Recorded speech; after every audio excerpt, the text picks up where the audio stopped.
의의 종이냐 죄의 종이냐, 이걸 분명히 선택하라는 겁니다.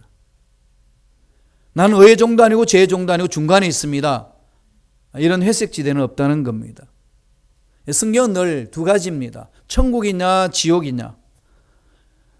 천국도 지옥도 아니고 나는 모르니까 중간에 있습니다. 이러한 제3의 길은 성경에 없습니다. 오직 주님의 약속, 하나님의 약속, 그 말씀에 써 있는 자, 아니면 하나님의 말씀을 거부하면서 세상의 가치관에 휘말려들면서 자기 삶을 가꾸어 가느냐. 둘 중에 하나라는 얘기입니다. 그래서 오늘은 의의 종인가 죄의 종인가 이 문제입니다. 그래서 내가 누구한테 순종하고 사느냐에 따라서 갈림길이 확실히 나누어진다는 얘기입니다. 죄의 노예가 되느냐, 종이라는 노예를 말하지 않습니까?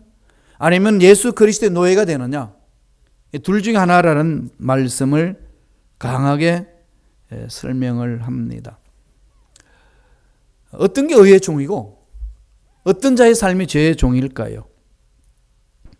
도대체 성경에서 지금 사도 바울이 강조하고 있는 우리 신앙생활에 의의 종과 죄의 종의 그 구분을 어떻게 한다고 가르칩니까? 이 말씀을 하나씩 묵상하면서 한번 살펴보겠습니다. 첫째로 로마서 6장이 14절 15절에 있습니다.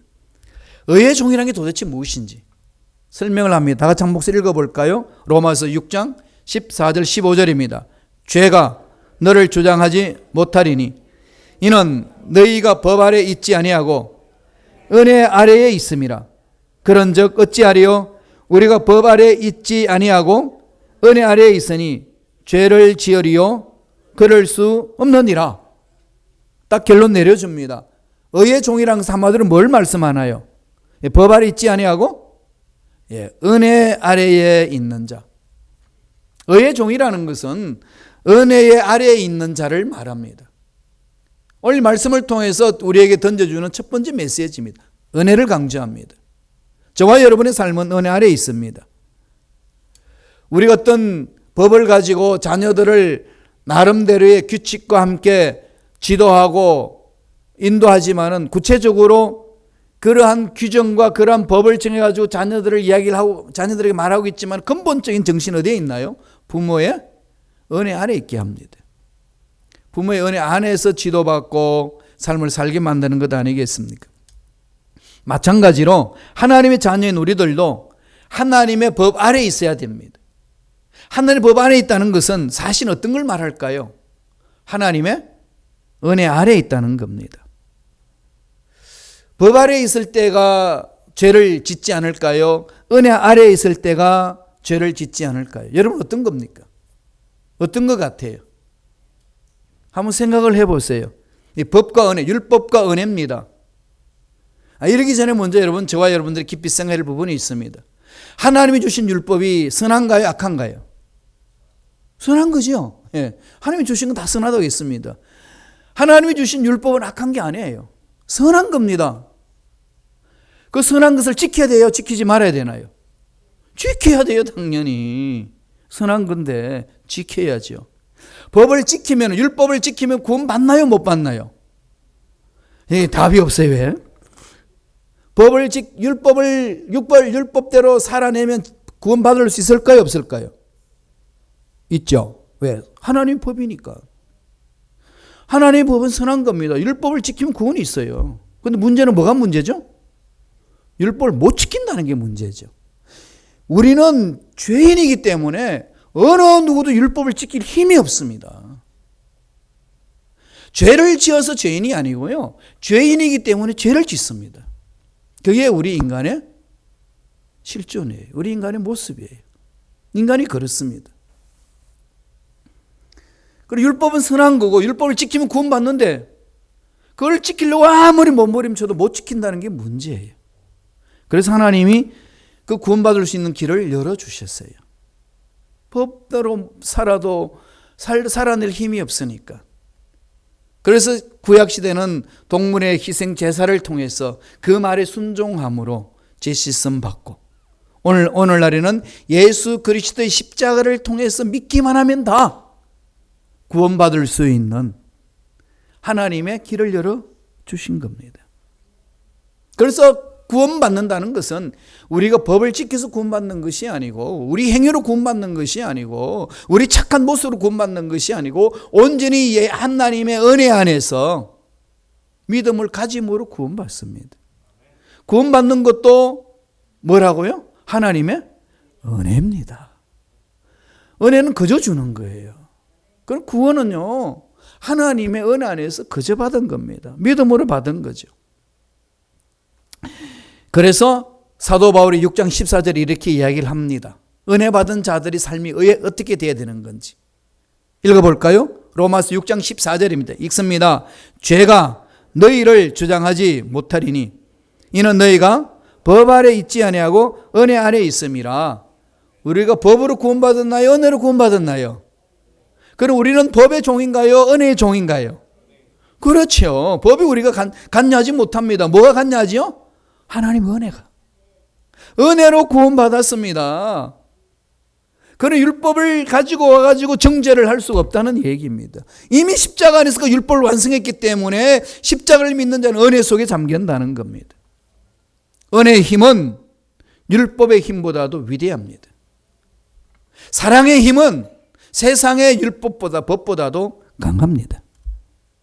율법의 힘은 강제적인 힘을 가지고 있겠지만 은혜의 힘은 자발적이고 감동적인 것이 있습니다. 이 은혜는 하나님의 일방적인 사랑을 말합니다. 이 사랑에 푹 잠기는 자들은 세상에 어떤 악한 일이 있단다 할지라도 그 사랑의 힘으로 이겨낼 수가 있습니다. 사도 바울이 에베소 교인들에게 편지 보내면서 에베소 2장 8절에 보면은 너희가 그 은혜를 인하여 구원을 받았나니, 이렇게 여러분 구원받고 하나님 자녀가 된 것은 하나님의 은혜입니다. 그 은혜를 구원받았기 때문에 어떻게 되나요? 오늘도 은혜 가운데 살아가는 것이고 앞으로도 은혜 가운데 살아가는 겁니다. 모든 것이 은혜에서 시작해서 은혜로 나아가는 겁니다. 은혜로 율법을 완성하는 거예요. 너무나도 하나님의 은혜에 감격해서 하나님이 하신 말씀을 지키려고 몸부림치는 겁니다.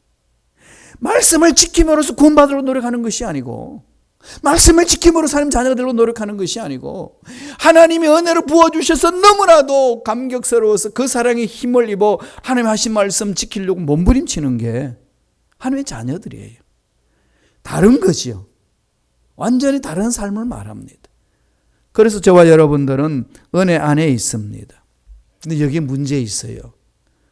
6장 15절 보세요. 로마서 6장 15절. 다 같이 한번 읽어볼까요? 그런즉 어찌하리요? 우리가 법 아래 있지 아니하고 은혜 아래에 있으니 죄를 지으리요? 그럴 수 없는.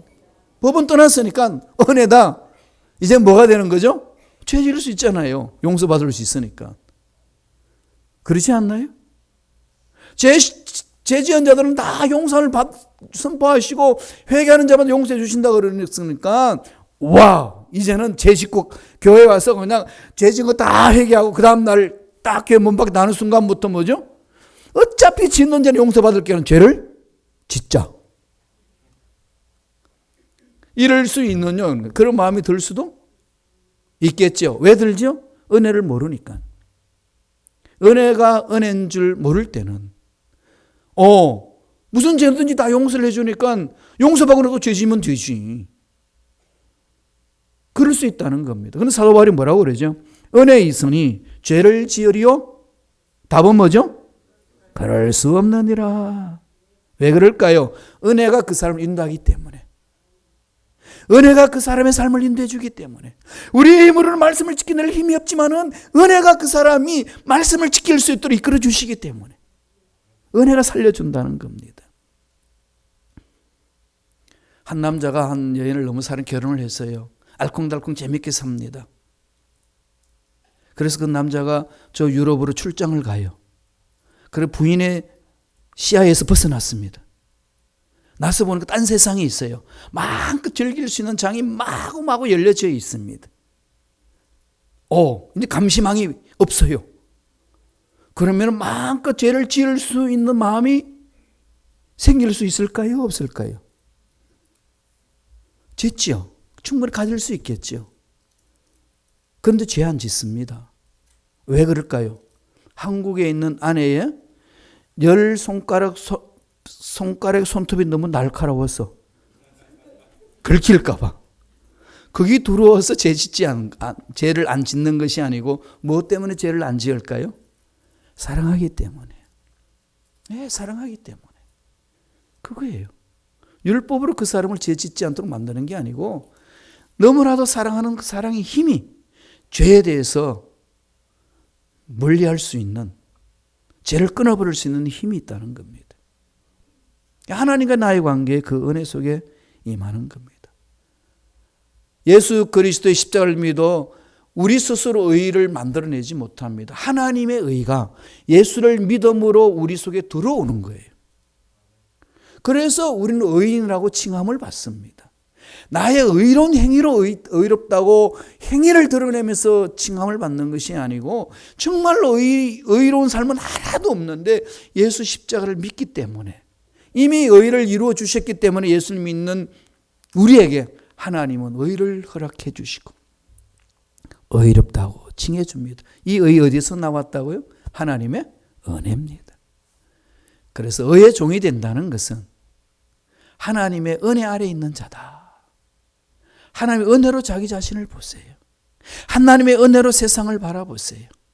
하나님의 은혜로 죄인들을 바라보세요. 그들을 긍휼히 여길 수 있고 그들을 주님 앞으로 이끌어올 수 있습니다. 그게 은혜의 힘이요 사랑의 힘입니다. 두 번째, 의의 종은 어떤 자를 말하나요? 6장 18절에 있습니다. 로마서 6장 18절 자막 띄워주세요. 다 같이 읽겠습니다. 죄로부터 해방되어 의에게 종이 되었느니라. 의에게 종이 된 자는 무엇으로부터 해방이 되었죠? 죄로부터 해방됐다. 의의 종이라는 것은 죄로부터 해방된 자를 말합니다. 죄로부터 벗어난 자예요. 죄가 단절된 겁니다. 무엇으로? 예수 그리스도 십자가의 은혜로, 하나님의 놀라운 사랑으로. 은혜 안에 있기 때문에 죄는 틈타지 못한다는 겁니다. 진리를 알지는 진리가 너희를 자유케 하리라. 진리 안에 있는 자는 자유입니다. 진리가 어디에 있습니까? 무엇이 진리입니까? 예수 그리스도가 진리입니다. 주님이 말씀하셨어요. 뭐라고 그랬습니까? 내가 곧 길이요 진리요 생명이니. 주님이 곧 길이고 진리고 생명입니다. 그분을 믿는 자에게는 뭐가 있나요? 자유가 있습니다. 그런 신앙생활의 궁극적인 목적은 자유예요. 죄에서 벗어나는 자유가 있는 거고 두려움에서 벗어나는 자유가 있는 것이고 죽음의 앞에서의 자유함이 있습니다. 이 자유한 자를 누가 막겠습니까? 하나님이 주신 그 자유입니다. 이전에는 우리가 죄의 종이 되어가지고 죄가 이끄는 대로 끌려다녔습니다. 그러나 지금 예수를 믿는 순간에 죄의 종이 아니고 이제는 의의 종이 되었습니다. 예수님을 따라가는 자가 된다는 겁니다. 이제는 어떤 모습인지 한번 바라볼까요? 로마서 6장 20절입니다. 다 같이 로마서 6장 20절 다 같이 읽겠습니다. 너희가 죄의 종이 되었을 때는 의에 대하여 자유로우니라. 죄의 종이 되면 의를 행할 수 없는 사람이라는 겁니다. 그렇죠. 의를 모릅니다. 죄의 종이 되는 사람은 의가 뭔지 몰라요. 그러니까 의로운 삶에 대해서, 의롭게 산다는 것에 대해서, 신앙생활에서 의롭게 신앙생활한다는 게 전혀 모릅니다. 자기 생각대로, 자기 고집대로, 자기 여집대로, 자기 가치관대로 생각하고 말을 행동해버립니다. 심각한 문제 속에 빠져버린다는 거죠. 나도 모르게 죄의 종이 되어서 죄가 이끄는 대로 끌려다닌다는 겁니다. 그러나 예수 그리스도를 믿음으로써 이젠 죄의 종에서 완전히 벗어나서 죄로부터 벗어났기 때문에 이후에 얻는 은혜는 무슨 은혜일까요? 자유함이 있습니다. 죄를 발로 차버릴 수 있는 그 능력이 우리 속에 일어납니다. 그래서 하나님의 의를 마음판에 새기고 그 의가 내 속에서 믿음으로 자라남으로 나의 말하는 것도, 내가 행동하는 것도, 내가 살아가는 삶에 대해서도 그 의의 열매가 나타난다는 거예요. 로마서 6장 17절 18절에 사도 바울은 그 의의 종의 삶이 무엇인지, 그리스도에게 종이 된다는 삶이 무엇인지를 강조해 줍니다. 로마서 6장 17절 18절을 볼까요? 다 같이 한 목소리로 천천히 읽겠습니다. 하나님께 감사하리로다. 너희가 본래 죄의 종이더니 너희에게 전하여 준 바 교훈의 본을 마음으로 순종하여 죄로부터 해방되어 의에게 종이 되었느니라. 저와 여러분들은 이미 의의 종인 줄로 믿습니다. 주님의 종인 줄로 믿습니다. 주님의 종, 그러니까 두렵나요? 목사님은 주의 종인가요? 목사로서 주의 종이고 여러분은 평신도로서 주의 종이에요.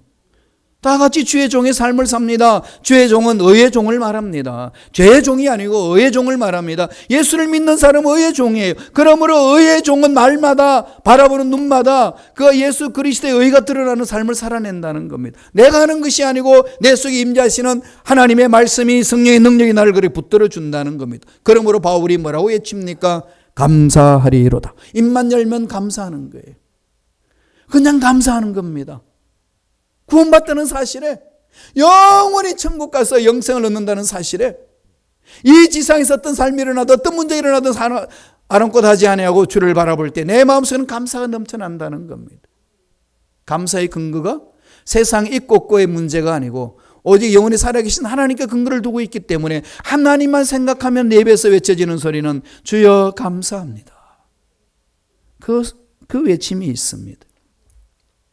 주님 안에 들어온 자, 예수 그리스도의 십자가의 보혈의 능력으로 주님의 종이 된 사람은 주 안에서 참 자유를 누립니다. 그런데 이 은혜를 체험하지 못하면 주님과 함께 가는 생활이 구속으로 생각합니다. 자꾸 제한이 된다고 생각합니다. 누가복음 15장에 탕자의 비유에서 나오는 얘기 아니겠습니까? 탕자가 아버지 곁을 떠납니다. 이유는 뭐죠? 구체적인 이유는 안 나와 있지만 우리가 추측할 수 있는 건 뭐겠습니까? 자유를 달라는 거 아니겠어요? 아버지 밑에 있기 싫습니다. 이제 내 마음대로 살고 싶습니다. 아주 나쁜 자식이에요. 살아계신 아버지한테 유산 내놓으라는 겁니다. 아버지가 내줘요.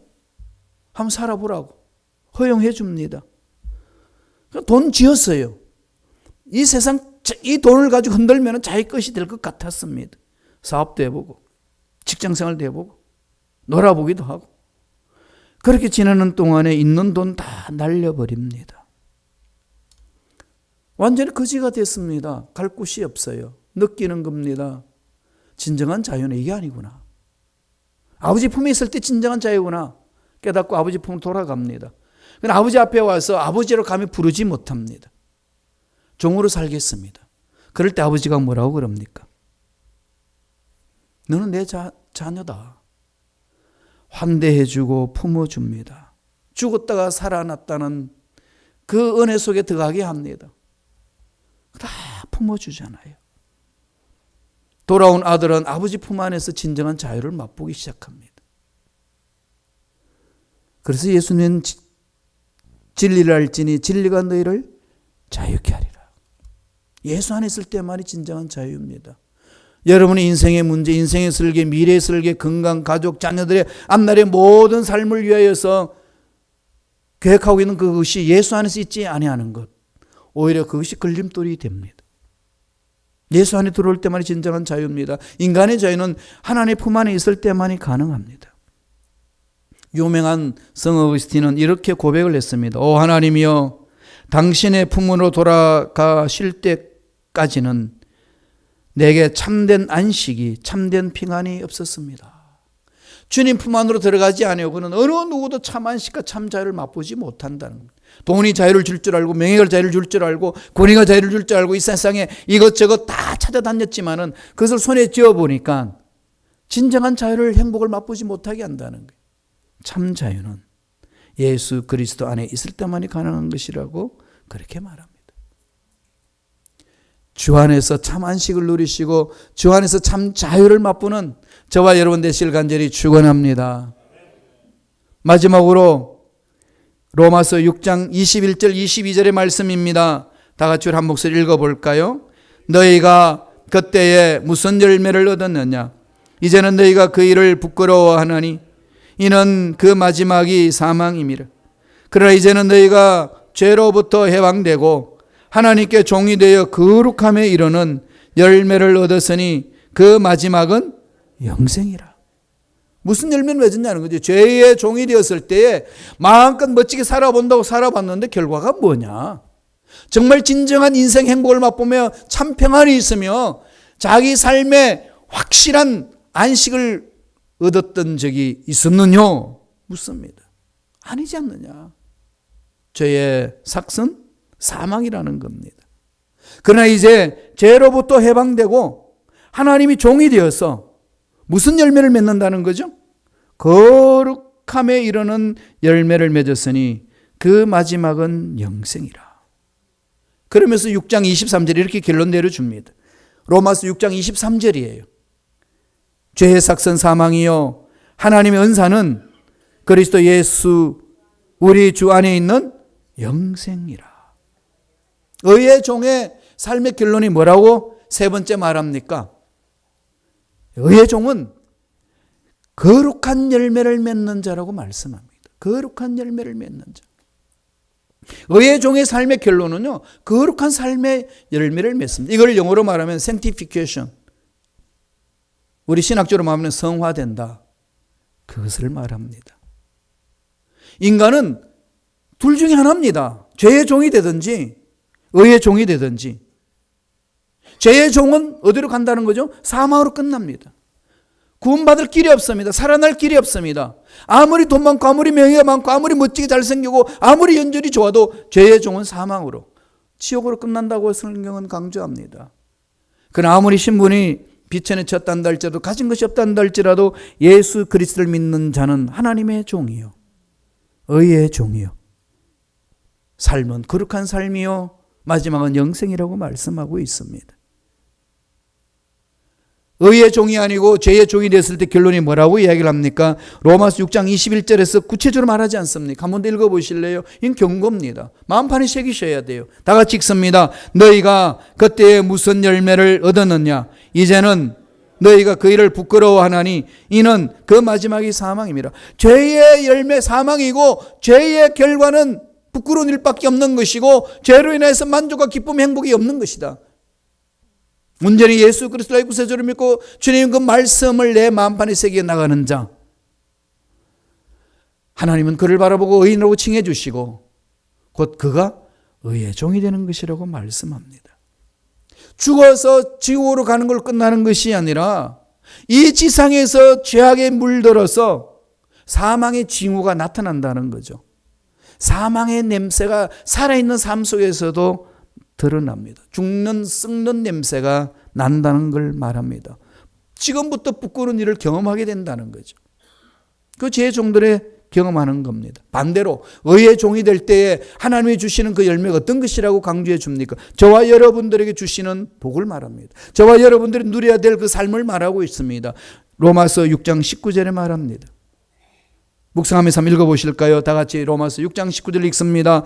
너희 육신이 연약함으로 내가 사람의 예대로 말하노니 전에는 너희가 너희 지체를 부정하고 불법에 내주어 불법에 이른 것 같이 이제는 너희 지체를 의에게 종으로 내어주고 거룩함에 이르라. 하나님의 의가 우리 속에 있을 때에 우리의 삶은 생각도 의로운 삶으로 말도 의롭게 삶도 의롭게 나아가는 겁니다. 이걸 우리가 말씀 안에서 날마다 우리의 생각을 훈련시켜 나가는 겁니다. 의의 종의 삶의 결론이 그렇습니다. 너희 지체를 의에게 종으로 드려 거룩함에 이르라. 의의 종이 되면 나타나는 결론이 뭐죠? 거룩함이에요. 거룩함을 달려가는 겁니다. 우리가 거룩해져서 하나님을 만나는 게 아니고 내가 노력으로 거룩해져서 하나님을 만나는 것이 아니고 하나님이 이루어주신 그 의를 내가 믿음으로 그 의가 내 마음속에 싹tum으로 그 의가 내 삶을 주장함으로 내가 의의 종에게 됨으로 내 삶이 거룩해지고 거룩한 보좌 앞에 나아갈 수 있다라고 성서는 가르쳐 줍니다. 오늘 교회 공동체에서 이 부분을 많이 오해를 하고 있습니다. 믿음으로 구원받는 거 다 잘 알아요. 행함이 없는 믿음은 죽은 믿음이라는 것에 많이 오해를 합니다. 그러므로 행함도 있어야 된다고 그걸 강조를 합니다. 여기에 뭐가 문제가 있을까요? 행함은 믿음 안에 들어 있습니다. 예수님을 믿는 자의 행함은 믿는 대로 따라가는 겁니다. 믿음이 없기 때문에, 그 예수 그리스도 십자가를 믿지 않기 때문에, 자기 의가 나타나기 때문에 자기 의를 자꾸 쌓아서 의로운 행위로 드러내려고 이 말씀을 혼돈시켜 주는 겁니다. 혼합시키는 거죠. 속지 마세요. 저와 여러분의 삶은 어디에 있나요? 예수 그리스도의 십자가의 보혈을 믿음에서 출발합니다. 그 믿음으로 의가 우리 속에 들어오는 겁니다. 우리의 행위로 의로운 행위가 나타나는 것이 아니라 그리스도의 보혈의 능력으로 하나님의 의가 우리 속에 들어오는 줄로 믿습니다. 이 의를 부여잡고 나아갈 때 세상에 어떤 악한 행위가 있단다 할지라도 그 의가 내 마음속에 삭트기 때문에 더러운 것을 물리칠 수 있는 힘이 생기는 겁니다. 그게 은혜라는 겁니다. 하나님의 은혜는 그렇게 나른 겁니다. 우리의 삶은요, 예수 그리스도의 십자가를 믿음으로 의인으로 칭함을 받고 의인이 된 자의 삶이 날마다 의로 인하여서 거룩해지는 걸 말합니다. 따라서 방법은 어떻게 될까요? 날마다 예수를 생각하는 거예요. 예수를 깊이 생각하라고 히브리서 3장 1절에서 말합니다. 히브리서 12장 2절에는 예수를 바라보라고 했습니다. 나의 죄를 씻어주시고 하나님 자녀 삼아주시고 이 죄에서 이겨낼 수 있도록 성령 충만케 해주시는 예수님, 나의 병을 치유해 주시는 예수님, 나의 앞날에 좋은 것들을 많이 체험할 수 있도록 복을 주시는 예수님, 이 세상이 다 누렸단다 할지라도 끝나는 것이 아니라 다시 오실 예수님을 기다리는 삶을 살게 하시는 예수님, 이 예수를 바라보라는 겁니다. 그렇게 할 때에 예수 그리스도의 의가 내 삶에서 싹 트는 겁니다. 자라나는 겁니다. 그런 것을 신앙 성숙이라고 그럽니다. 그럴 때에 우리 행위가 새로워지는 거예요. 우리가 바라보기에는 네 행위 옳다 그렇다, 그건 자기 기준이에요. 각자의 기준이 다 다릅니다. 그 기준으로 그 사람이 옳다 나쁘다고 판단하기 시작하게 되면 한이 없습니다. 어느 누구가 여러분들의 잣대를 가지고 사람을 바라보면 완벽한 사람이라고 말할 수 있을까요? 아무도 없습니다. 여러분의 가치관으로 김 목사가 말하고 있는 것들을 잣대로 딱 가지고 청량하면 마음에 들까요? 안 듭니다. 저의 가치관으로 여러분의 잣대를 가지고 청량하면 마음에 들까요? 예, 들어요. 그건 다 들지 않아요. 그게 우리 인간의 모습 아니겠어요? 그럼 기준 어디서 정하나요? 하나님의 말씀. 예수 십자가 안에서 정해지는 겁니다. 그게 모두가 순종해야 합니다. 의의 종이 되었을 때에 그건 거룩함으로 가는 거예요. 질적으로 새로워지는 삶을 주님으로 인해서 사는 걸 말합니다. 그게 은혜요, 성령의 능력으로 감당하는 겁니다. 사도 바울은 로마서 6장 22절에 이렇게 설명을 해 줍니다. 다 같이 한 목소리 읽어볼까요? 그러나 이제는 너희가 죄로부터 해방되고 하나님께 종이 되어 거룩함에 이르는 열매를 맺었으니 그 마지막은 영생이라. 하나님의 의가 와서 거룩해지는 거지. 우리가 몸부림쳐서 거룩해지나요? 안 됩니다. 그렇게 할 수 있으면 예수님의 십자가 지실 필요 없으세요. 우리는 못합니다. 아무도 못해요. 아무리 세상에 거룩한 삶을 살았다고 성자로 칭함을 받는다 할지라도 완벽하게 죄 짓지 않고 사는 인간 있나요? 없습니다. 앞으로도 없습니다. 그럼 예수님 믿는 길밖에 없어요. 믿음으로 우리는 의로움을 칭함을 받았고, 그래서 날마다 예수 안에서 나를 바라보고 사람을 바라보는 거죠. 자기 눈으로 자기 자신 보지 마세요. 예수 그리스도 십자가 보혈의 능력으로 자신을 바라보세요. 하나님 뭐라고 그럽니까? 예수 믿는 자 너희를 향하여 나는 의롭다고 칭하노라. 하나님이 의롭다고 칭했는데 왜 자기 자신은 자기 자신을 바라보고 의롭다고 칭해 주지 않습니까? 하나님보다 앞서나요? 이렇게 해서 자기 자신을 주눅들게 만들고 그리스도의 보혈의 능력을 십자가에서 다 이루어 놓으신 것을 자기 자신의 가치관으로 축소하는 겁니다. 그 속에 마귀가 들어와서 흔드는 거예요. 정신 차려야 됩니다. 우리의 의로움은 우리의 행함이 아니고 예수 그리스도의 십자가의 보혈의 능력에 있는 줄로 믿습니다. 반드시 쓰셔야 돼요. 흔들리지 마세요. 약속의 말씀에 뿌리를 내리세요. 그리고 의로움이 있는 자가 나아갈 수 있는 길은 거룩함으로 달려가는 겁니다. 왜? 하나님의 의가 우리 속에 있기 때문에 거룩함을 향해 갈 수가 있습니다. 그래서 죄를 미워할 수가 있습니다. 하나님의 사랑의 힘으로, 하나님의 은혜의 힘으로 죄를 미워하고 거룩을 향해 달려갈 수가 있습니다. 사도 바울은 로마서 6장 23절에 결론 내립니다. 읽어보실래요? 한 번 더 읽어보실까요? 읽습니다. 죄의 삭선 사망이요 하나님의 은사는 그리스도 예수 우리 주 안에 있는 영생이니라. 예수님 안에 있는 영원한 생명 가진 자, 이 영원한 생명이 있기 때문에 세상의 문제 앞에 떨지 않습니다. 영원한 생명이 있기에 사람 바라보는 눈이 다르고 문제를 바라보는 눈이 다르고 삶을 이끌어가는 삶의 자세가 달라지는 겁니다. 되게 보잘것없고 아무것도 아닌 것 같은데 그의 삶의 자세는 다릅니다. 왜 그럴까요? 그 속에 위대한 하나님의 생명이 있고 영원한 생명이 있기 때문에 감히 범접할 수 없는 그 능력이 예수 그리스도 안에 있는 자이기 때문에 그렇습니다. 이게 그리스도의 특권이에요.